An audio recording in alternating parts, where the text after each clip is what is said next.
Assalamualaikum warahmatullahi wabarakatuh.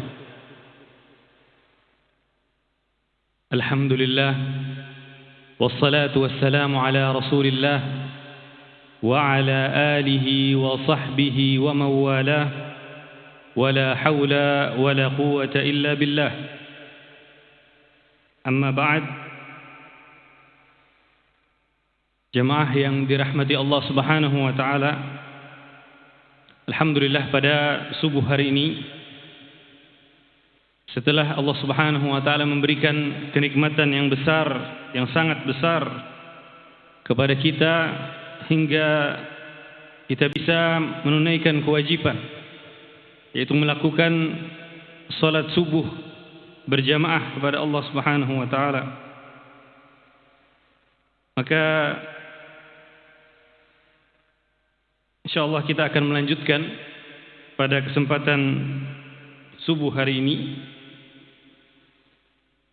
mempelajari perjalanan hidup atau sejarah Nabi sallallahu alaihi wasallam yang telah sampai pada pertemuan yang lalu sampai kepada wafatnya kakek Nabi sallallahu alaihi wasallam, Abdul Muttalib.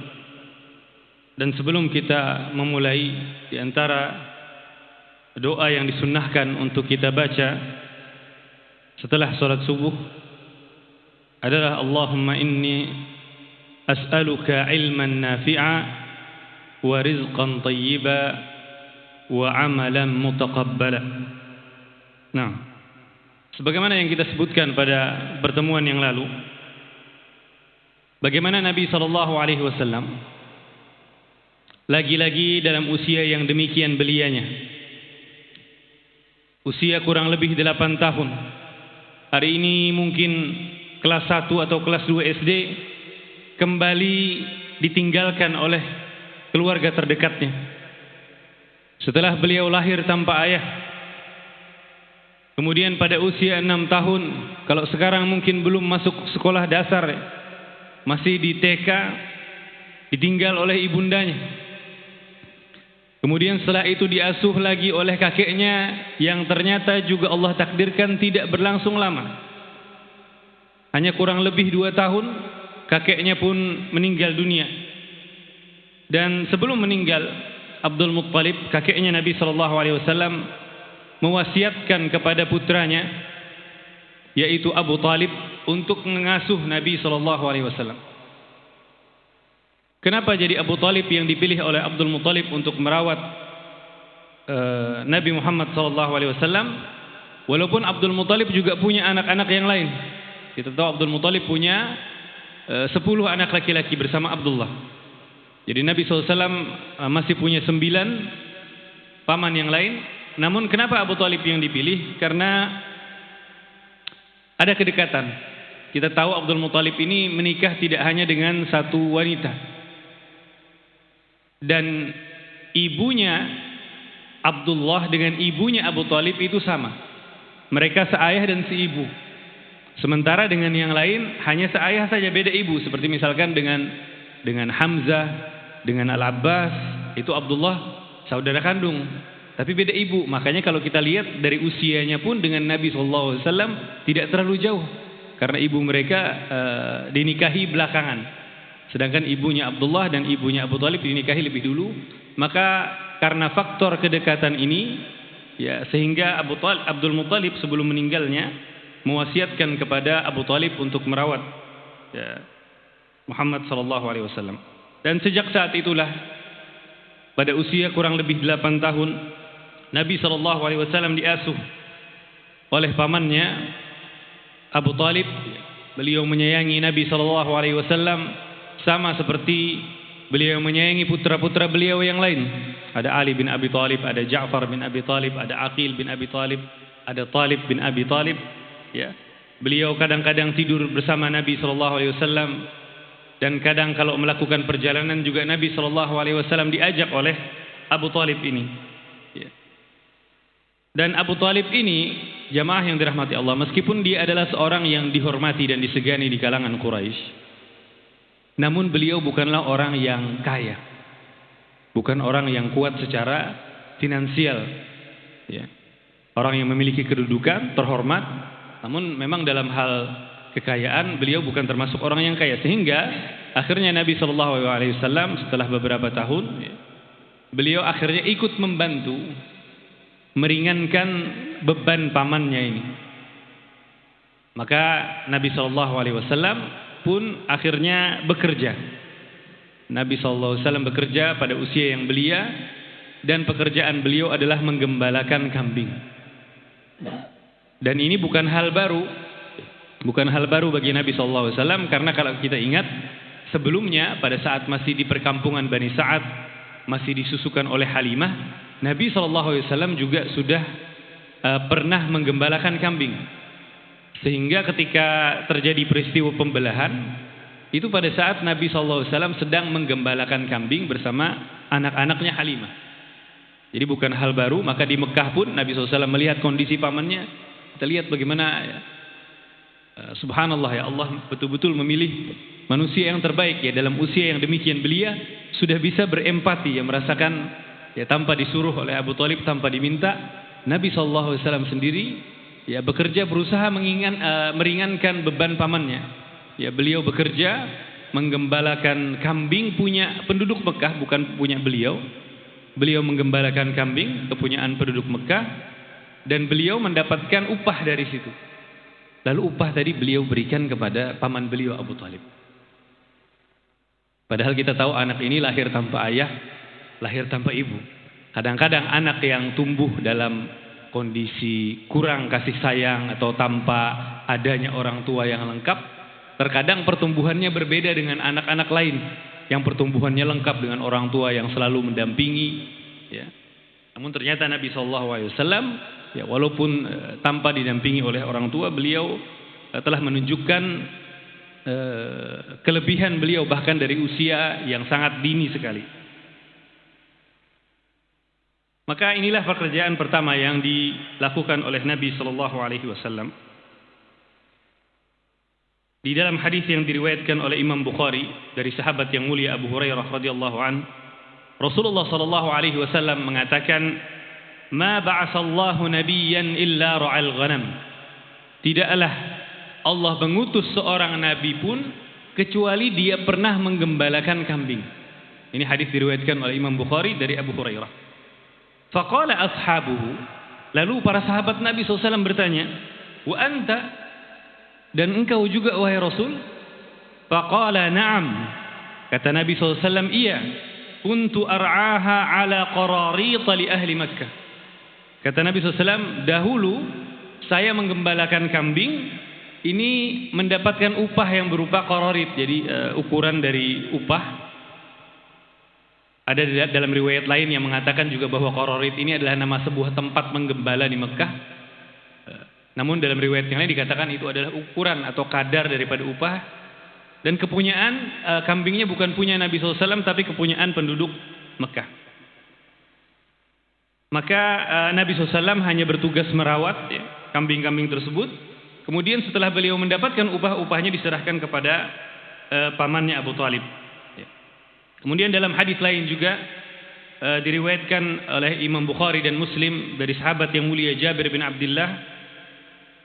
Jabir mengisahkan radhiyallahu an, kunna ma'a Rasulillah sallallahu alaihi wasallam najnil kabas. Kata Jabir, dahulu kami bersama Rasulullah sallallahu alaihi wasallam dalam satu perjalanan mencari kayu siwak. Wa inna Rasulullah sallallahu alaihi wasallam qala alaikum bil aswad minhu fa innahu atyabuhu. Lalu Nabi sallallahu alaihi wasallam berkata kepada sahabat, carilah yang warna hitam, kata Nabi SAW. Carilah siwak itu yang warna hitam, karena sesungguhnya itu yang paling baik. Siwak yang paling bagus. Maka sahabat pun heran. Ya, karena biasanya yang faham betul mengenai kayu siwak ini biasanya para penggembala kambing. Ya, ini kok Nabi SAW bisa tahu, bisa ngerti. Kalau orang tidak menggembala kambing, tidak memiliki pengetahuan yang seperti itu. Maka mereka pun berkata kepada Nabi SAW, qalu akunta tar'al ghanam? Mereka berkata, ya Rasul, dahulu apakah engkau pernah menggembalakan kambing? Kata Nabi SAW, qala wa hal min nabiyyin illa wa qad ra'aha. Dan apakah ada nabi, kata Nabi SAW, kecuali dia sudah pernah menggembalakan kambing. Hadis riwayat Bukhari dan Muslim. Maka menurut para ulama ini adalah merupakan salah satu dalil bahwasanya seluruh nabi itu menggembalakan kambing. Ya. Bahkan nabi yang terlahir dalam kondisi kaya sekalipun. Kita ingat bagaimana Nabi Musa alaihissalam, beliau tumbuh di istana Mesir ya, sejak dari bayi diasuh oleh istrinya Fir'aun di dalam istananya Fir'aun. Kemudian berikutnya perjalanan hidup Nabi Musa ketika beliau dewasa, tanpa sengaja beliau melakukan pembunuhan ketika maksudnya berusaha memisahkan pertikaian antara seorang Bani Israel dengan seorang Kipti penduduk asli Mesir. Nabi Musa ingin melerai, namun saking kuatnya Nabi Musa alaihissalam sehingga akhirnya yang Kipti ini tewas dengan satu pukulan. Padahal itu pukulan yang tidak dimaksudkan untuk membunuh. Dan Nabi Musa alaihissalam Allah subhanahu wa ta'ala berikan memang kekuatan dalam hal fisik. Kita pernah membaca bagaimana dalam hadis juga diriwayatkan ketika Nabi Musa akan meninggal, beliau didatangi malaikat maut dalam wujud manusia dan mengatakan, saya adalah malaikat maut yang dikirim oleh Allah Subhanahu wa taala untuk mencabut nyawamu. Dan Nabi Musa tidak tahu kalau ini malaikat maut datangnya dalam wujud manusia, dan beliau mengira ini adalah orang lain manusia yang ingin membunuhnya. Karena kadang-kadang di kalangan manusia sendiri kadang-kadang ada seperti itu kan ucapan, orang ingin membunuh orang lain atau menakut-nakuti, saya malaikat maut, saya akan mencabut nyawa engkau. Nabi Musa pun akhirnya marah, maka beliau pun memukul malaikat yang datang dalam wujud manusia tadi. Beliau pukul dengan satu pukulan sampai matanya keluar. Saking kuatnya Nabi Musa alaihissalam sampai akhirnya malaikat ini kembali kepada Allah Subhanahu wa taala. Kemudian mengatakan bahwa hambamu Musa tidak mau, dia memukul saya. Kembali dalam kondisi matanya satu keluar. Lalu kata Allah Subhanahu wa taala, kalau dia ingin dipanjangkan umurnya, maka letakkan tangannya pada sapi, dan pada setiap rambut atau bulu sapi tersebut akan bertambah 1 tahun umurnya. Maka kembali malaikat maut tadi mendatangi Nabi Musa untuk kedua kalinya, dan kali ini dalam kondisi matanya sempurna, tidak ada bekas sama sekali. Maka Nabi Musa ketika melihat bahwa orang ini tidak dalam waktu yang tidak berselang lama kembali dalam posisi matanya sempurna, tahu bahwa ini bukan manusia. Kalau manusia pasti perlu waktu untuk menyembuhkan, minimal ada bekas-bekasnya. Ini orang dalam waktu yang demikian singkat, yang tadinya matanya sampai keluar, ya, kembali dalam posisi matanya sempurna. Maka akhirnya Nabi Musa pun tahu kalau ini adalah malaikat maut yang akan mencabut nyawa beliau. Maka ini contoh daripada kekuatan Nabi Musa alaihissalam, bagaimana beliau walaupun terlahir ya dari lingkungan yang kaya, ketika akhirnya harus keluar dari Mesir karena diancam mau dibunuh akibat pembunuhan tidak sengaja yang beliau lakukan kepada seorang Kipti, beliau akhirnya kabur ke Madian, ke negeri Madian di daerah sekitar Yordania atau Palestina, dan akhirnya beliau pun juga bekerja menggembalakan kambing selama 8 atau 10 tahun bersama Nabi Syuaib, walaupun orangnya kaya, dan itu adalah maharnya Nabi Musa alaihissalam. Maka menurut para ulama, hikmah para nabi terutama sebelum menjadi nabi ditakdirkan oleh Allah untuk menggembalakan kambing ini ada beberapa hikmah. Yang pertama apa? Untuk mengajarkan tawadhu. Karena pekerjaan sebagai seorang penggembala itu tidak ada yang bisa disombongkan. Maka ini mengajarkan tawadhu. Bahkan Nabi SAW menceritakan bahwa beliau pernah menjadi penggembala itu setelah ia menjadi nabi. Ya, disebutkan oleh Ibnu Hajar di dalam kitab Fathul Bari rahimahullah, kata beliau, wa fi dzikrin nabi sallallahu alaihi wasallam lidzalika ba'da an alima kaunuhu akramal khalqi ala Allah. Ya. Dan ketika Nabi SAW menceritakan bahwa diri beliau dulunya pernah menggembala kambing ini, setelah diketahui bahwa beliau adalah makhluk yang paling mulia, setelah beliau menjadi nabi, bahwa beliau adalah makhluk yang paling mulia di sisi Allah, ya, ini menunjukkan apa? Besarnya tawadhu beliau terhadap Allah Subhanahu wa taala. Dan tegas di sini disebutkan bahwa beliau menyebutkan karunia Allah terhadapnya dan terhadap saudara-saudaranya dari para nabi. Maka di sini menunjukkan bagaimana tawadhu'nya Nabi SAW, ya, dilatih sejak bahkan sebelum menjadi nabi. Beliau menggembalakan kambing, ya. Pekerjaan yang di situ, dan Nabi SAW menceritakan kepada sahabat, beliau dahulu menggembalakan kambing itu kapan? Setelah beliau menjadi nabi. Setelah orang-orang tahu beliau adalah makhluk yang paling mulia, ya, pemimpin yang awal dan pemimpin yang terakhir, beliau menceritakan. Ini menunjukkan akan tawadhu'nya beliau. Dan juga dalam beberapa kesempatan lain, ya, Nabi SAW dalam satu kesempatan didatangi oleh sebuah rombongan, ya, dan di dalam rombongan ini ada seseorang yang ketika berhadapan dengan Nabi SAW, saking kagumnya, saking melihat wibawanya Nabi SAW, sampai dia tidak bisa berbicara. Tidak bisa berbicara, sampai tergagap-gagap, ya. Mungkin hari ini yang mirip seperti ini ada, kalau antum melihat kadang-kadang orang yang bertemu dengan fans, baik itu, ya, pemain sepak bola atau tokoh terkenal, ya, kadang-kadang ketemu dengan fans nggak bisa ngomong, nggak keluar kata-kata, ya. Maka Nabi SAW dalam satu kesempatan juga pernah terjadi hal tersebut, ya, dengan seseorang yang sampai tidak bisa ngomong. Maka kata Nabi SAW, beliau melihat orang seperti ini dan tawadhu'nya beliau menunjukkan, tenang aja, kata Nabi SAW, tenang aja, sesungguhnya saya innama ana ibnu imra'atin ta'kulul qadid. Kata beliau, saya ini adalah anak seorang perempuan yang makanannya sama seperti kalian. Bukan siapa-siapa, saya sama saja seperti kalian, ya. Tidak perlu berlebihan. Dan ini menunjukkan tawadhu'nya Nabi SAW ketika beliau melihat seseorang yang merasa, ya, maka dikatakan oleh para ulama, ya, di antara tips atau cara kita untuk menghilangkan ujub, perasaan ujub yang kadang-kadang bisa muncul, ya, kalau misalkan kita sedang berbicara lalu kita merasa kagum dengan diri kita, merasa ujub, maka diamlah. Dan kalau kita sedang diam lalu kita merasa bahwa diam kita itu membuat kita kagum akan diri kita, maka bicaralah. Lakukan apa saja yang itu bisa membuat menghilangkan sifat kagum. Ya. Meskipun maka Nabi SAW adalah orang yang sangat bijaksana. Beliau menempatkan perkataan yang tepat kepada orang yang tepat, ya, di tempat yang tepat. Ya. Seperti di sini kita lihat bagaimana tawadhu'nya beliau. Ketika sahabat mengetahui beliau adalah manusia yang terbaik, lalu beliau menceritakan kepada mereka bahwa dulunya beliau juga pernah menggembalakan kambing. Ini menunjukkan tawadhu.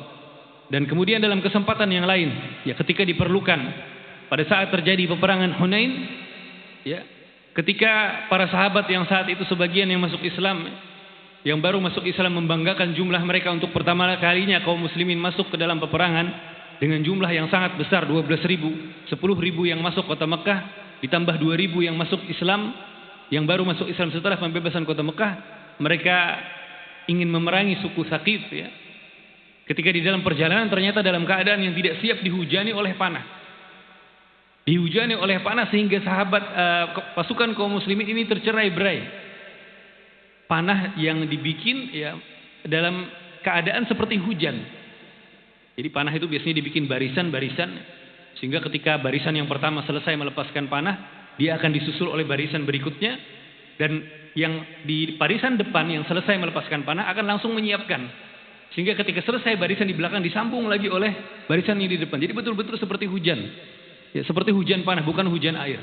Dan ini akhirnya apa? Dalam kondisi yang tidak siap, tercerai-berai pasukan muslimin yang jumlahnya demikian besar, dan tidak ada yang bertahan bersama Nabi SAW kecuali sedikit. Hanya beberapa ratus sahabat saja yang bertahan bersama Nabi SAW. Maka dalam kondisi yang demikian, dikala memerlukan, Nabi SAW pun kemudian mengatakan perkataan beliau, ana nabiyyun la kadhib, ana ibnu Abdul Muttalib, kata beliau. Saya nabi yang tidak berdusta, saya anaknya Abdul Muttalib. Ya. Ini untuk apa? Untuk memberikan semangat kepada para sahabat agar kembali berkumpul. Saya nabi yang Allah Subhanahu wa taala janjikan akan memberikan kemenangan kepada saya, bagaimanapun keadaannya. Maka Nabi SAW dalam kondisi diperlukan, beliau akan melontarkan pernyataan yang sesuai dengan keadaan. Beliau mengatakan, ana nabiyyun la kadhib, saya nabi yang tidak bohong. Janji Allah bahwa Allah akan menolong hamba-hambanya itu pasti. Ana ibnu Abdul Muttalib, dan beliau juga menyebutkan saya anaknya Abdul Muttalib. Dan kadang-kadang orang Arab menyebutkan nama kakek mereka sebagai ayah. Kenapa disebutkan oleh para ulama di sini Nabi SAW menyebutkan nama kakeknya? Karena ayahnya kurang dikenal di kalangan masyarakat Arab. Kenapa? Abdullah ini meninggal dalam usia muda.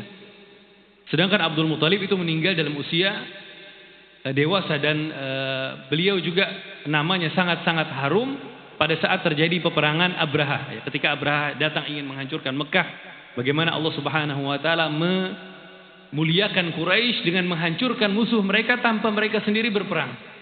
Orang-orang Quraisy nggak perlu berperang, nggak perlu angkat senjata, namun Allah sendiri yang mengirimkan makhluknya yang lain yang berupa burung untuk menghancurkan. Maka ini membuat nama Quraisy dan Abdul Muthalib khususnya pada saat itu harum di kalangan masyarakat Arab, karena ini katanya orang bukan orang biasa. Ini orang yang dimuliakan oleh Allah. Maka ini jamaah yang pertama. Kenapa hikmahnya dari Nabi SAW dan para nabi sebelum beliau semuanya pernah menggembalakan kambing adalah untuk menunjukkan tawadhu, mengajarkan kepada mereka tawadhu. Dan Nabi SAW juga mengatakan, man tawadhu'a lillahi rafa'ah. Barang siapa yang bertawadhu karena Allah, maka Allah akan angkat dia. Kemudian hikmah yang kedua, menunjukkan perhatian terhadap hewan yang lemah. Karena kita tahu kambing itu tidak seperti binatang buas, tidak seperti singa, tidak seperti hampir sama ya. Bahkan tidak seperti unta atau kuda. Ada perbedaan. Kemudian hikmah yang ketiga, tadi sebelumnya menunjukkan perhatian terhadap hewan yang lemah. Ini juga menunjukkan apa? Bahwa bahkan sebelum kalau hari ini mungkin ada gerakan-gerakan untuk menyayangi binatang. Nabi SAW sudah sejak 1400 tahun yang lalu menunjukkan hal tersebut. Maka ini bukan hal yang baru bagi umat Islam yang betul-betul mempelajari ajaran Islam, yang betul-betul mengikuti Nabi SAW. Kemudian hikmah yang ketiga, jenis kambing itu ada macam-macam. Ada yang jinak, ada yang agak liar. Dan ketika seseorang mengetahui hal tersebut, perbedaan di antara jenis-jenis kambing, ini adalah merupakan bekal bagi dia di dalam menghadapi berbagai tipe manusia. Karena ketika Nabi SAW diutus oleh Allah, dia akan bertemu dengan bermacam-macam jenis manusia. Ada yang angkuh, ada yang sombong, ada yang ngeyel, ada yang lembut. Maka di sini Nabi SAW punya pengalaman ketika berhadapan dengan kambing tersebut. Karena kambing tidak seperti bebek. Tidak seperti bebek yang umumnya mudah dikendalikan. Yang penting pimpinannya di depan dikontrol, sudah, yang lain akan ngikut. Namun kambing tidak seperti itu. Dia tidak terlalu patuh dengan pimpinannya. Kadang-kadang tetap aja ada yang ngeyel di belakang, tidak mengikuti kepada pimpinannya. Beda dengan bebek, kalau sudah di depannya, yang lain akan mengikut semua. Maka ini diantara hikmah Nabi SAW menggembalakan kambing. Kemudian yang keempat, menumbuhkan sikap mandiri dan tidak bergantung kepada orang lain. Kita lihat bagaimana Nabi SAW pada usia yang demikian belianya, sudah bisa mencari nafkah sendiri dalam rangka untuk meringankan beban pamannya. Anak sekecil itu sudah bisa berpikiran yang mungkin sebagian orang dewasa tidak bisa berpikir yang sama. Ini yang keempat, menumbuhkan sikap mandiri. Kemudian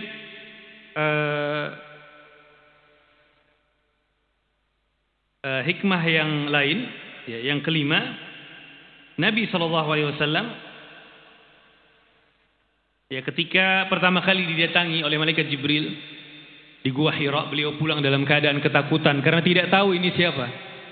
Beliau sebelumnya sekian lama setiap bertahanut atau menyendiri beribadah di Gua Hira nggak pernah ada orang. Karena itu gua yang letaknya di atas gunung. Siapa yang ke sana? Nabi SAW sengaja memilih tempat itu agar beliau betul-betul bisa tenang sendirian, beribadah, bertafakur di dalam ciptaan Allah. Namun ternyata didatangi oleh orang yang tidak dikenal, memeluk beliau dengan keras, dengan pelukan yang keras. Sampai 3 kali kemudian mengatakan Iqra bismi rabbikal ladzi khalaq, sampai selesai. Nabi pulang dalam keadaan ketakutan. Ini nggak tahu siapa ini yang meluk ini. Beliau sampai saat itu masih belum tahu kalau itu Jibril. Nggak tahu kalau ini orang jahat kah. Maka beliau dalam keadaan ketakutan pulang ditenangkan oleh Khadijah ya. Ditenangkan oleh Khadijah. Di antara ucapan Khadijah saat itu, Khadijah menenangkan, demi Allah kata Khadijah, Allah tidak akan meninggalkan engkau. Lalu Khadijah menyebutkan sifat-sifat kebaikan Nabi SAW. Dan di antara sifat yang disebutkan, ya engkau orang yang suka silaturahmi, engkau seorang yang selalu berkata jujur, menjamu tamu, membantu orang. Bahkan disebutkan apa? Bahkan engkau mencari uang untuk engkau berikan kepada orang yang tidak mampu. Jadi ini di antara sifatnya Nabi SAW. Beliau bahkan bekerja mencari uang untuk diberikan kepada orang yang tidak mampu. Maka di sini pelajaran bagi kita pentingnya untuk tidak bergantung kepada orang lain. Bahkan dikatakan izzatul mu'min istighna'uhu amma fi aidin nas. Ya, izzah atau kemuliaan, kehormatan seorang muslim itu adalah dia merasa cukup dari apa yang ada, apa yang jadi milik orang. Ya, tidak berharap ya, barangkali dikasih orang kebaikan, tidak berharap. Itu adalah kemuliaan bagi seorang muslim.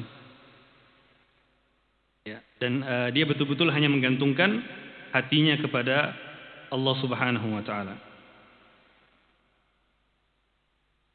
Baik. Dan di sini juga ana menyebutkan sebuah perkataan dari Ibnu Hajar rahimahullahu taala di dalam kitab Fathul Bari Syarah Sahih Bukhari, ya. Qala al-ulama al-hikmatu fi ilham al-anbiya' min ra'yi al-ghanam qabla an-nubuwah ay yahsul lahum at-tamarrun bi ra'yiha. Ya. Berkata ulama, hikmah dari Allah mengilhamkan para nabi untuk menggembalakan kambing sebelum menjadi nabi agar mereka berlatih.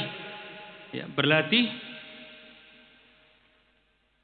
atas apa yang akan dibebankan kepada mereka, ya, dari perkara mengurusi perkara umat, ya. Wali anna fi mukhalatatihim ma yuhassilu lahum hilma wasyafaqah. Dan ketika para nabi itu bergaul menggembala kambing itu otomatis akan berinteraksi, maka di situ akan mewujudkan sifat berlemah lembut. Ya. Maka ini menunjukkan apa? Pergaulan kita dengan siapa itu akan mempengaruhi pada tingkah laku kita. Walaupun binatang sekalipun yang kita gembalakan. Ya. Maka kenapa Allah Subhanahu wa taala memilih kambing-kambing dan bukan binatang yang lain? Seperti yang kita sebutkan tadi, karena kambing lebih lemah daripada binatang yang lain seperti sapi atau onta.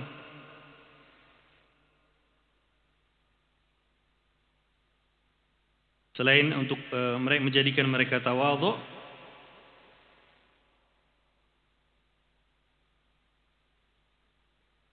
nah, kita lanjut saja langsung ke hadisnya Nabi SAW yang diriwayatkan oleh Imam Bukhari dan Muslim.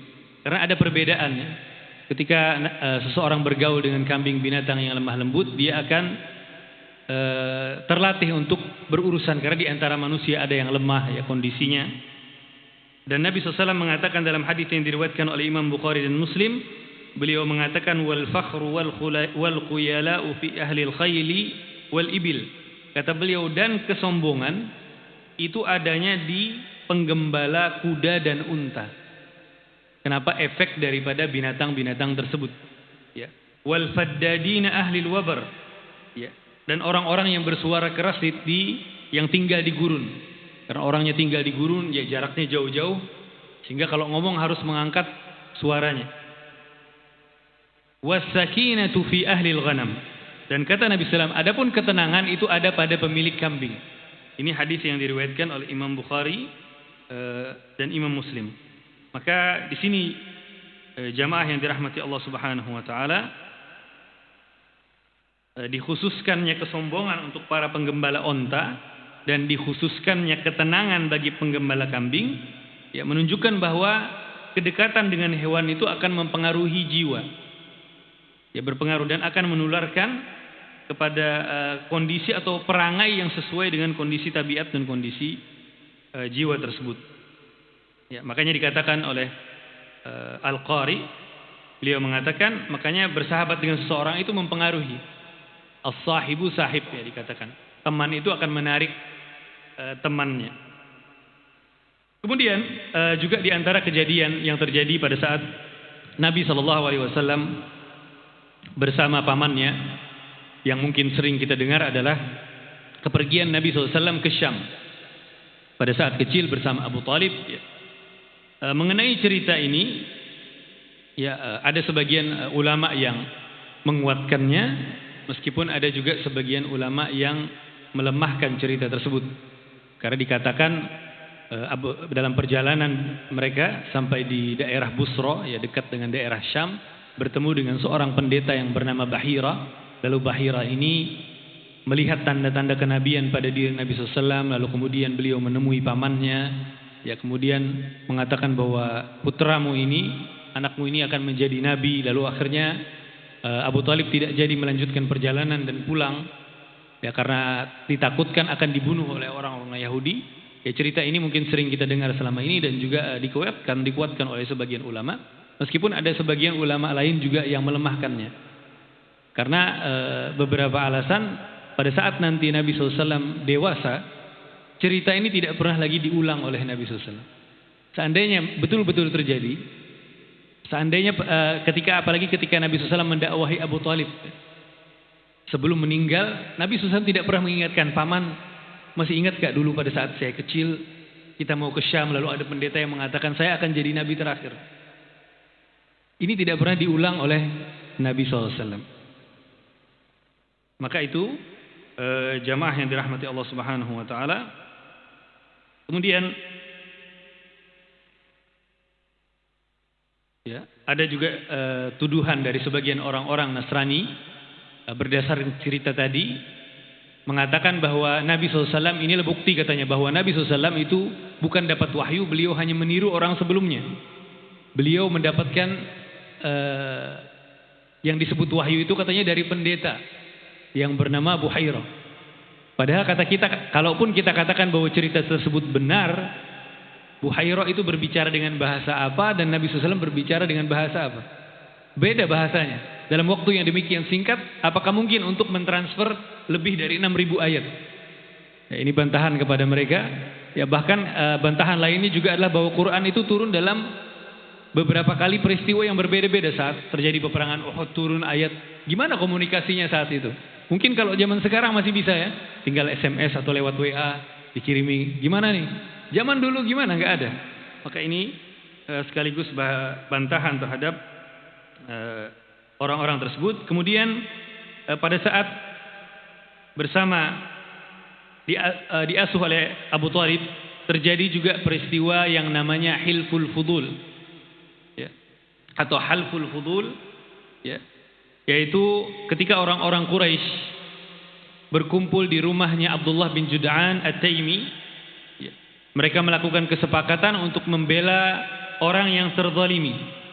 Jadi asal muasal ceritanya diceritakan ada seseorang yang datang dari Yaman, datang untuk berdagang ke Mekah.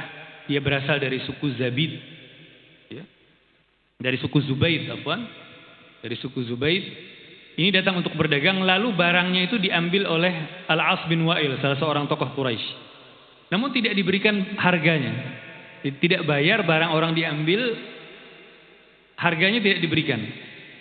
Maka dia pun meminta tolong, disebutkan dia sampai naik ke atas gunung Jabal Abi Qubais, kemudian membuat syair-syair, memanggil siapa saja, meminta pertolongan, ditolong karena dia bukan orang Mekah, dia orang luar, tidak bisa langsung misalkan mengancam, takutnya malah dikeroyok nanti oleh penduduk Mekah karena dia orang luar, tidak punya kekuatan di sana, tidak punya penolong, maka dia hanya bisa melakukan meminta pertolongan seperti itu. Akhirnya didengar suaranya ini oleh salah satu paman Nabi SAW yang bernama Zubair, Zubair bin Abdul Muttalib. Maka mendengar permintaan tolong orang ini, Zubair pun mengatakan ini orang tidak bisa dibiarkan, kasihan. Orang jauh-jauh datang ke sini bawa barang, ingin berdagang, tujuannya baik, bukan untuk menipu, bukan untuk apa. Kok tiba-tiba barangnya diambil, harganya tidak diberikan, ini zalim. Dan akhirnya ternyata maka orang ini harus ditolong katanya. Dan ternyata disepakati juga tidak hanya Zubair sendiri, namun juga oleh suku-suku yang lain yang ada di Mekah. ada Bani Taim, sukunya Abdullah bin Jud'an At-Taimi tadi, dan juga sukunya Abu Bakar. Ada juga Banu Zuhrah, ya sukunya Abdurrahman bin Auf, sukunya Sa'ad bin Abi Waqqas, sukunya ibunya Nabi SAW Aminah, ya. Bersama dengan sukunya Nabi SAW Bani Hashim bin Abdul Muttalib. Maka akhirnya apa? Mereka berkumpul di rumahnya Abdullah bin Jud'an At-Taimi, ya, tokoh yang sangat terkenal pada masa jahiliyah dengan kebaikannya. Maka mereka pun akhirnya apa? Bersepakat untuk membela siapa saja yang dizolimi di Mekah, baik ia orang Mekah kah atau orang luar Mekah kah, harus dibela. Yang zalim harus dibela. Maka akhirnya mereka pun memaksa Al-As bin Wa'il ini As-Sahmi, orang tua dari sahabat yang mulia Amr bin As. Orang tua dari sahabat Amr, dan berbeda sekali akhir hidup dari mereka keduanya. Al-As bin Wa'il ini salah seorang yang disebut di dalam Al-Quran sebagai Al-Mustahzi'in. Orang yang paling keras permusuhannya terhadap Nabi dan para sahabat sejak masa awal Islam. Dan dia sampai meninggal pun juga dalam keadaan kafir. Namun anaknya Allah takdirkan sebagai salah seorang sahabat Nabi SAW yang paling mulia, Amr bin As. Maka akhirnya dibayar, ya. Mereka paksa Al-As bin Wa'il ini agar membayar kepada orang Zubaid ini. Dan Nabi SAW juga hadir dalam pertemuan tersebut.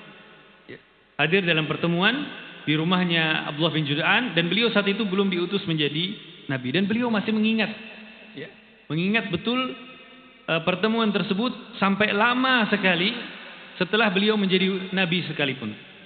Ya.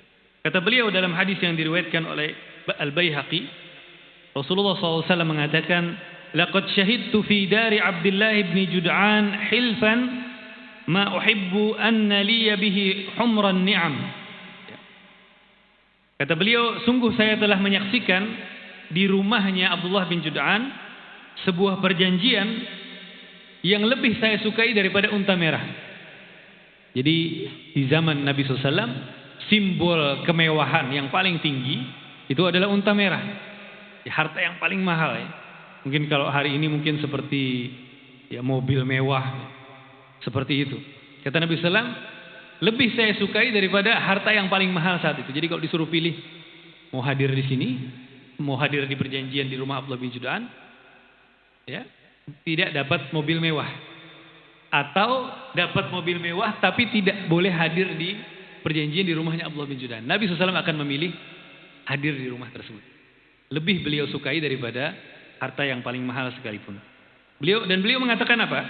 Walau ud'a bihi fil Islam la ajabtu. Kata beliau, seandainya saya diundang untuk menghadiri perjanjian tersebut setelah Islam, setelah saya diutus, setelah saya diangkat menjadi Nabi terakhir, niscaya saya akan datangi, kata Nabi SAW. Maka jamaah yang dirahmati Allah, ini menunjukkan kepada kita apa? Bahwa Nabi SAW mengakui sebagian kebaikan yang masih ada di dalam zaman jahiliyah. Ya, tidak seperti yang mungkin dipikiran sebagian orang, ya, dikatakan kenapa Islam diturunkan di Jazirah Arab, ya, orang di sana yang paling rusak, ya. Itu tidak benar, ya. Mungkin kalau buas-buasan lebih buasan orang-orang di Aztec atau di Amerika sana, ya, pada zaman yang sama, pada masa yang sama, ya, dan banyak manusia-manusia lain, artinya di belahan dunia yang lain. Tapi bahkan mereka memiliki sifat-sifat baik. Makanya Nabi SAW mengatakan apa? Innama bu'ithu liutammima makarimal akhlak. Kata Nabi SAW, saya diutus ini semata-mata hanya untuk menyempurnakan. Dan menyempurnakan itu bukan dari nol sama sekali. Menyempurnakan itu artinya sudah ada, hanya saja belum sempurna. Nah, seperti itu gambaran akhlak masyarakat jahiliyah pada saat itu. Meskipun demikian, jamaah yang dirahmati Allah, sampai-sampai, ya, saking baiknya Abdullah bin Jud'an At-Taimi ini, saking terkenalnya, satu kesempatan Aisyah radhiyallahu anha pernah bertanya kepada Nabi SAW dalam hadis yang diriwayatkan oleh Imam Muslim di sahih beliau. Aisyah berkata, "Ya Rasulullah, Ibnu Jud'an kana fil jahiliyati yasilur rahim." Ya Rasulullah, sesungguhnya Ibnu Jud'an ini pada zaman jahiliyah dia orang yang suka menyambung silaturahmi. Wa yat'imul miskin, dan memberi makan kepada orang miskin. Fahal dzaka nafi'uh? Kata Aisyah, apakah itu bermanfaat bagi dia? Kebaikan ini orang baik, ya Rasul, bukan orang jahat. Ini bukan penjahat, ini orang yang baik yang membantu orang. Maka kata Nabi SAW, qala la yanfa'uh, tidak bermanfaat bagi dia. Innahu lam yaqul yawman rabbighfirli khati'ati yawmaddin. Kata Nabi SAW, karena dia tidak pernah mengatakan satu hari sekalipun, wahai Tuhanku ampuni dosaku pada hari kiamat. Karena dia tidak beriman dengan hari kiamat. Maka di antara syarat diterimanya amalan seseorang adalah syahadat. Dan ini yang tidak, sehingga ya penting sekali bagi kita untuk terus mengajarkan akidah Islam ini kepada setiap muslim untuk memperkuat. Karena kadang-kadang keadaan itu membuat akan tampak bagaimana sebenarnya pentingnya, seperti yang tidak terlalu lama lalu terjadi. Bagaimana seorang wartawati di Palestina yang beragama Nasraniyah ditembak oleh tentara Yahudi sampai meninggal. Ya. Kita mengatakan ini adalah kezaliman dan kita juga kasihan bersimpati dengan perempuan ini. Namun jangan sampai dibawa ke ranah akidah. Sebagian kaum muslimin sampai mengatakan saking terbawa emosinya mengatakan saya tidak mau masuk surga yang di dalamnya tidak ada perempuan ini.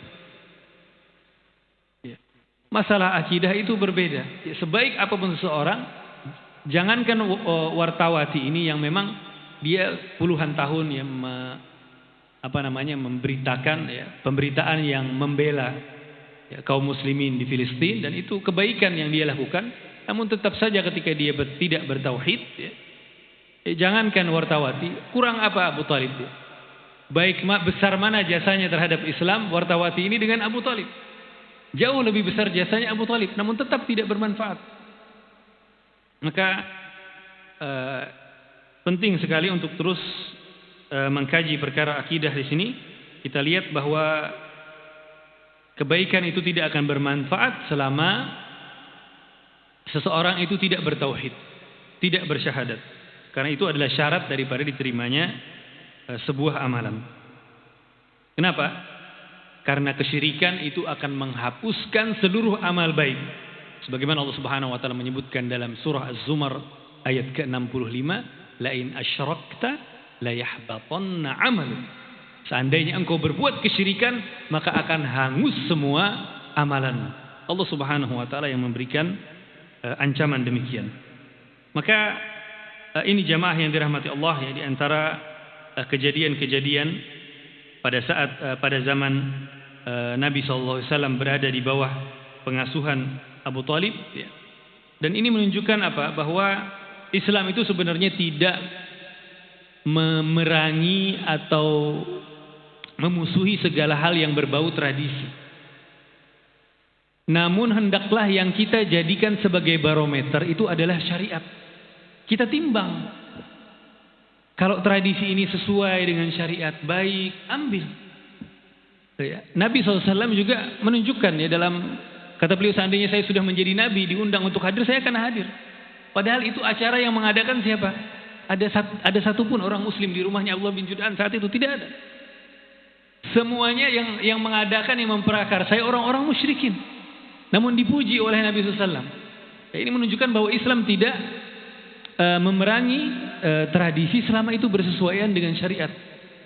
Hanya akan ditinggalkan kalau dia itu tidak sesuai dengan syariat, ya. Seperti misalkan ya penyembahan berhala yang sudah menjadi tradisi masyarakat Quraisy, ya, ketika itu menyelisihi syariat Allah, maka akan ditentang oleh Nabi sallallahu alaihi wasallam. Maka di sini ada dua perkara penting, ya, yang dijelaskan oleh para ulama berkaitan dengan hadis tadi. Pertama apa? Seseorang hendaknya bersikap adil. Ya, jangan sampai dia melihat sebelah mata kepada orang lain meskipun itu musuhnya. Ya, jika memang ia memiliki kebaikan yang harus diakui, maka tidak boleh dibuang kebaikan tersebut. Dan Allah Subhanahu wa taala mengatakan, "Wala yajrimannakum syana'anu qaumin 'ala alla ta'dilu, i'dilu huwa aqrabu littaqwa." Ya, jangan sampai kebencian kalian kepada suatu kaum, ya, mendorong kalian untuk berbuat tidak adil. Adillah, kata Allah Subhanahu wa taala, yang demikian itu lebih dekat kepada ketakwaan. Bahkan meskipun Nabi SAW, kapan Nabi SAW berucap? Setelah hijrah, setelah diutus menjadi Nabi. setelah dimusuhi oleh orang-orang Quraisy, setelah diberikan gelar-gelar yang buruk, Nabi SAW masih menyebutkan kebaikan mereka pada zaman jahiliyah. Maka bahkan disebutkan ya dalam sebuah riwayat dikisahkan bahwa ada seorang Yahudi yang datang kepada Nabi SAW dan mengatakan, kata Yahudi ini, kalian berbuat kesyirikan. Ya. Kalian menjadikan tandingan bagi Allah karena kalian mengucapkan Masya Allah wa syi'ta. Ya. Apa yang dikehendaki Allah dan apa yang dikehendaki engkau. Dan kalian juga mengatakan wal Ka'bah. Ya, bersumpah dengan Ka'bah. Ini di awal-awal periode Madinah. Ya. Fa'amarahumun Nabi sallallahu alaihi wasallam idza aradu an yahlifu ay yaqulu wa rabbil Ka'bah. Lalu Nabi sallallahu alaihi wasallam memerintahkan para sahabat, jika ingin bersumpah maka bersumpahlah wa rabbil Ka'bah, demi Tuhan yang memiliki Ka'bah, bukan demi Ka'bah. Padahal yang menegur ini adalah orang Yahudi. Kemudian Nabi SAW juga memerintahkan wa yaquluna ma sya'allahu tsumma syi'ta. Dan Nabi SAW juga memerintahkan, katakan, kata Nabi SAW, Masya Allah, lalu apa yang dikehendaki Allah, kemudian apa yang kamu kehendaki. Jangan pakai dan. Apa yang Allah kehendaki dan apa yang kamu kehendaki. Jadi tidak menyamakan antara Allah dengan makhluknya. Jadi walaupun yang mengatakan membawa ini orang Yahudi yang merupakan musuh Islam, ketika dia datang membawa kebenaran, Nabi SAW tidak menolak dan justru membenarkan pernyataan Yahudi tersebut. Ya, hadis ini diriwayatkan oleh Imam Nasai. Maka di sini bisa kita petik faidah, ya, harus dibedakan antara menilai seseorang, menghukumi seseorang, ya, dengan memperingatkan seseorang. Ya, kalau menghukumi itu harus ditimbang antara kebaikan dan keburukannya. Tapi kalau kita memperingatkan dari seseorang, maka tidak perlu untuk disebutkan kebaikan. Tergantung momennya itu untuk apa. Misal ada seseorang, ya, pencuri, maka kita katakan hati-hati, si fulan pencuri misalkan, sehingga orang-orang akan mengejarnya dan berusaha menangkapnya. Ini namanya peringatan. Karena itu tidak perlu kita sebutkan si pencuri itu rajin sholat, ya, rajin sedekah. Tidak perlu, karena ini momennya adalah momen untuk memperingatkan. Baik. Kemudian berikutnya faedah lain dari hadis tadi, ini menunjukkan dalil bahwa seseorang boleh bekerja sama dengan orang-orang yang sesat dan kafir dalam kondisi-kondisi tertentu yang diperlukan dan memang bisa menimbulkan kemaslahatan. Ya, sebagaimana Nabi SAW tadi ikut hadir di rumahnya Abdullah bin Jud'an dalam rangka perjanjian untuk membela keadilan dan memusuhi kezaliman. Ya. Karena tidak semua orang hidup di atas kebenaran, melainkan banyak juga yang terjerumus ke dalam kesesatan, dan kesesatan orang itu bertingkat-tingkat. Bertingkat-tingkat, ya. Namun terkadang kita terpaksa harus bekerja sama dalam ruang lingkup tertentu terbatas, ya, jika hal tersebut mampu mendatangkan kemaslahatan. Baik. Nah, bahkan Nabi SAW pernah mengatakan dalam hadis yang diriwayatkan oleh Imam Bukhari, kata Nabi SAW, "Walladzi nafsi biyadihi la yas'aluni khuttatan yu'azzimunahu fiha hurumatillah illa a'taituhum iyyaha." Kata Nabi SAW, demi jiwa yang zatku berada di tangannya, tidaklah mereka orang-orang musyrik Quraisy atau musyrikin Arab pada saat itu meminta kepadaku suatu syarat yang di dalam syarat itu tidak ada meminta suatu syarat yang di dalamnya ada pengagungan terhadap syariat Allah, kecuali kata Nabi SAW, aku akan memberikannya untuk mereka. Nah, ini jamaah yang dirahmati Allah Subhanahu wa taala, kejadian-kejadian yang terjadi pada saat Nabi SAW berada di bawah pengasuhan Abu Thalib, ya. Kemudian berikutnya pernikahan Nabi SAW dengan Khadijah radhiyallahu anha. Jamaah yang dirahmati Allah Subhanahu wa taala, Khadijah ini, ya, merupakan wanita yang sangat terhormat, wanita yang sangat mulia, datang dari keturunan yang mulia, ya. Kemudian beliau juga memiliki harta kekayaan, ya. Kadang-kadang orang punya keturunan saja, seperti Abu Thalib misalkan, tidak punya kekayaan, terhormat. Dan kadang-kadang orang misalkan punya kekayaan saja, walaupun tidak datang dari keluarga yang terhormat, itu juga akan mengangkat seseorang. Bagaimana kalau dua hal ini, kekayaan dan kemuliaan keturunan itu terkumpul pada seseorang, dan itulah yang terjadi pada Khadijah radhiyallahu anha. Beliau terkenal sejak zaman jahiliyah ya, sebagai perempuan yang afifah ya, yang menjaga kehormatannya, terkenal akan kecantikan dan kekayaannya, dan beliau meskipun beliau adalah seorang kaya, pengusaha, namun beliau tetap menjaga kodrat kewanitaannya. Khadijah ketika berdagang bukan beliau sendiri yang melakukan perdagangan, namun beliau sudah terbiasa untuk bekerja sama dengan para lelaki untuk melakukan mudharabah. Jadi modalnya dari Khadijah, yang menjalankan perniagaannya adalah orang lain. Ya. Orang lain yang pergi, karena tidak mungkin ya bagi seorang perempuan untuk pergi jauh-jauh ya ke Syam, apalagi perjalanan pada saat itu tidak seperti pada zaman kita sekarang. Ya. Disebutkan Khadijah ini statusnya pada saat itu adalah janda. Dan sebelum beliau menikah dengan Nabi SAW, beliau sebelumnya sudah pernah menikah 2 kali. Yang pertama dengan Atiq bin A'id al-Makhzumi dari suku Bani Makhzum. Dan yang kedua dengan Abu Halah bin At-Tamimi. Maka Nabi SAW adalah suami Khadijah yang ketiga. Kedua suami Khadijah yang pertama itu meninggal dunia. Dan Khadijah punya seorang anak dari suami yang kedua yang bernama Abu Halah, seorang anak yang bernama Hind bin Abi Halah At-Tamimi. Meskipun beliau adalah wanita janda, namun karena kesuciannya, kehormatan akhlaknya yang mulia, kecerdasannya, banyak laki-laki yang datang untuk melamar beliau.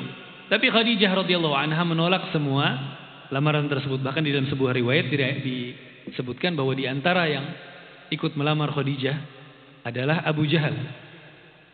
Abu Jahal sempat melamar Khadijah, namun juga ditolak seperti yang lain-lain. Ya, seakan-akan beliau Khadijah radhiyallahu anha sudah tidak tertarik lagi untuk menikah ya. Atau karena beliau tidak terburu-buru untuk menikah. Sampai akhirnya Khadijah ini mendengar tentang seorang pemuda yang bernama Muhammad sallallahu alaihi wasallam, yang terkenal dengan amanahnya, dengan akhlaknya ya. Maka Khadijah pun tertarik ya. Sebelumnya sudah mendapatkan info ya. Maka Nabi SAW pun memperdagangkan barang Khadijah radhiyallahu anha. Dan ketika berangkat berdagang, Nabi SAW berangkat bersama Maisarah. Maisarah ini nama untuk laki-laki. Jangan sampai keliru ya. Mungkin sebagian, meskipun yang umum di kalangan masyarakat kita, Maisarah ini biasanya nama wanita. Namun tidak, Maisarah ini adalah lelaki ya. Tidak mungkin Nabi SAW ya pergi jauh berdua-duaan dengan perempuan yang bukan muhrimnya. Ya sama seperti mungkin pada ada nama-nama seperti Hamzah, Talhah, Ubaidah, itu nama-nama laki-laki meskipun terakhirnya memakai ta marbutah. Khadijah radhiyallahu anha sebenarnya sudah tertarik dengan Nabi SAW. Namun beliau tidak terburu-buru minta dilamarkan kepada Nabi Muhammad. Beliau ingin menguji. Selama ini sudah sering mendengar ini kebaikan orang, kebaikan Nabi Muhammad. Namun Khadijah ingin mengetahui lebih dalam lagi. Ya. Maka dia pun mempekerjakan Nabi SAW dan memerintahkan pembantunya untuk menemani Nabi SAW. Ini kalau kita lihat bagaimana cerdasnya seorang Khadijah. Maka ini penting ya mungkin di dalam apalagi memilih pendamping ya, bagi mungkin putri-putri kita atau keluarga kita. Ya sebagaimana mungkin kebiasaan orang-orang tua dulu. Ya kadang-kadang kalau mau nikah diselidiki dulu. Ya diselidiki dulu, jangan hanya melihat ini orang kaya, ini orang terkenal, diselidiki dulu ya. Seperti yang dilakukan Khadijah, beliau radhiyallahu anha juga menyelidiki, mengirim Nabi SAW berdagang bersama dengan pembantunya yang bernama Maisarah. Ya. Kenapa?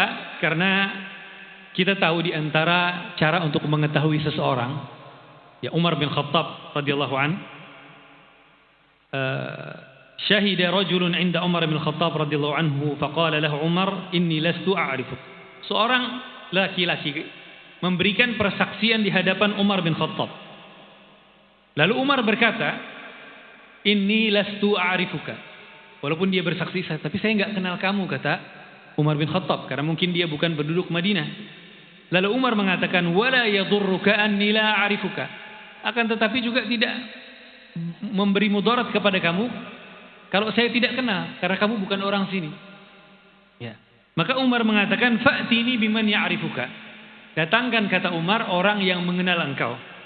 Ya, faqala rajulun ana a'rifuhu ya Amirul Mu'minin. Lalu ada yang datang, saya kenal orang ini wahai Amirul Mu'minin. Qala bi ayyi syai'in ta'rifuh. Kata Umar, kamu tahu kenal orang ini dari mana? Faqala bil adalah. Lalu orang ini mengatakan, saya tahu orang ini adil wahai Umar. Maka Umar mengatakan, apakah dia tetanggamu yang engkau melihatnya siang dan malam, kapan dia datang, kapan dia pulang? Dijawab oleh orang ini tidak. Lalu ditanya lagi oleh Umar, apakah orang ini pernah bermuamalah bersama engkau ya dengan hartanya, dengan dinar dan dengan dirham, ya sehingga engkau tahu kejujurannya? Kata orang ini juga tidak pernah. Maka lalu Umar mengatakan lagi, lalu apakah engkau pernah safar, bepergian jauh dengan orang ini, ya sehingga ketahuan sifat asli seseorang? Kata orang ini juga tidak pernah. Kalau gitu kata Umar, kamu tidak kenal orang ini. Ini pelajaran dari Umar bin Khattab bahwa kita kalau ingin mengenal seseorang, itu salah satu dari 3 cara tadi yang disebutkan. Ya. Yang pertama, tetangga. Biasanya tetangga itu mengenal betul apa yang terjadi pada tetangganya. Kemudian yang kedua apa? Pernah bermuamalah. Karena kadang-kadang ada orang yang baik luar biasa, tapi ketika berurusan dengan harta, dia berubah menjadi manusia yang berbeda. Bahkan mungkin ini pernah kita temui dalam kehidupan kita. Orangnya baik luar biasa, tapi kalau sudah berurusan dengan harta, dia berubah. Dan yang ketiga adalah safar. Dan di sini pada saat Maisarah, pembantunya Khadijah berangkat bersama Nabi untuk berdagang, terkumpul padanya hal-hal tadi. Ya, ini berurusan dengan harta orang, akan kelihatan bagaimana aslinya Nabi SAW pada saat sedang berurusan dengan harta. Kemudian juga melakukan safar, yang mana pada saat safar itu orang kalau ketemu sebentar-sebentar mungkin bisa jaim. Ketemu sebentar-sebentar bisa jaim, bisa jaga image, ya. Bisa tahan perasaan, bisa atur kata-kata. Tapi kalau terkumpulnya lama, kadang-kadang saat capek, kadang-kadang saat ngantuk, itu akan keluar apa yang ada di hati seseorang. Nah, Nabi SAW dengan pembantunya Khadijah Maisarah ini, beliau safar, beliau berurusan juga dengan harta, dan juga menjadi tetangga selama perjalanan. Dan namanya perjalanan ke Syam itu tidak sebentar. Dari Mekah ke Syam itu berangkatnya saja 1 bulan, pulangnya 1 bulan. Dan di sana juga tidak mungkin langsung pulang, datang langsung pulang. Jadi lebih mungkin dari 2 atau 3 bulan bersama akan kelihatan. Dan ini yang dilakukan Khadijah sebelum menikahi Nabi SAW. Ingin betul-betul memastikan. Memastikan sebelumnya memang sudah mendengar. Ya, kadang-kadang kita juga seperti itu ya. Kadang-kadang kita mendengar tentang orang ini, oh dipuji-puji baik. Ternyata ketika kita meneliti lebih lanjut, lebih dalam, ternyata ada hal lain. Dan ini pentingnya di dalam apalagi memilihkan jodoh misalkan untuk putri-putri kita. Baik. Maka ini jamaah yang dirahmati Allah Subhanahu wa taala. Maka di sini Khadijah menguji Nabi SAW. Dan mengenai safar ini, kenapa dia menjadi ujian? Karena sebagaimana yang disabdakan oleh Nabi SAW dalam hadis yang diriwayatkan oleh Imam Bukhari dan Muslim dari sahabat yang mulia Abu Hurairah radhiyallahu an, as-safar qit'atun minal adab. Kata Nabi SAW, safar bepergian jauh itu adalah satu potongan daripada siksaan. Jangankan zaman dulu, dari Mekah ke Syam 1 bulan. Sampai hari ini, safar itu masih capek. Walaupun kita nggak ada apa-apanya dibanding zaman dulu. Walaupun sekarang pakai pesawat. Ya. Kadang-kadang orang misalkan mau berangkat umroh, apalagi di pesawat berjam-jam. Bagaimana kalau zaman dulu orang di kapal berbulan-bulan? Maka safar itu adalah potongan dari siksaan, yamna'u ahadukum ta'amahu wa syarabahu, ya. Sehingga akan keluar pada saat safar tersebut sifat asli dari seseorang. Nah, ini yang dilakukan Khadijah, dan Nabi SAW melewati tes tersebut dengan baik, ya. Bagaimana Maisarah menyaksikan dari dekat, ya, dan memberikan persaksian bahwa orang ini betul-betul Muhammad ini seperti yang sampai kabarnya kepada Khadijah. Nah, waktunya sudah Baik. Insyaallah kita cukupkan hari ini sampai di sini. Insyaallah kita lanjutkan lagi pada kesempatan berikutnya. Semoga bermanfaat ya. Kalau ada kebenaran itu datangnya dari Allah Subhanahu wa taala, dan kalau ada kesalahan itu datangnya dari kami, dan mohon dibukakan pintu maaf yang selebar-lebarnya. Dan akhirnya kita tutup dengan doa kafaratul majlis. Subhanakallahumma wa bihamdika asyhadu an la ilaha illa anta astaghfiruka wa atubu ilaik. Sallallahu alaihi wasallam ala nabiyina Muhammad. Assalamualaikum warahmatullahi wabarakatuh.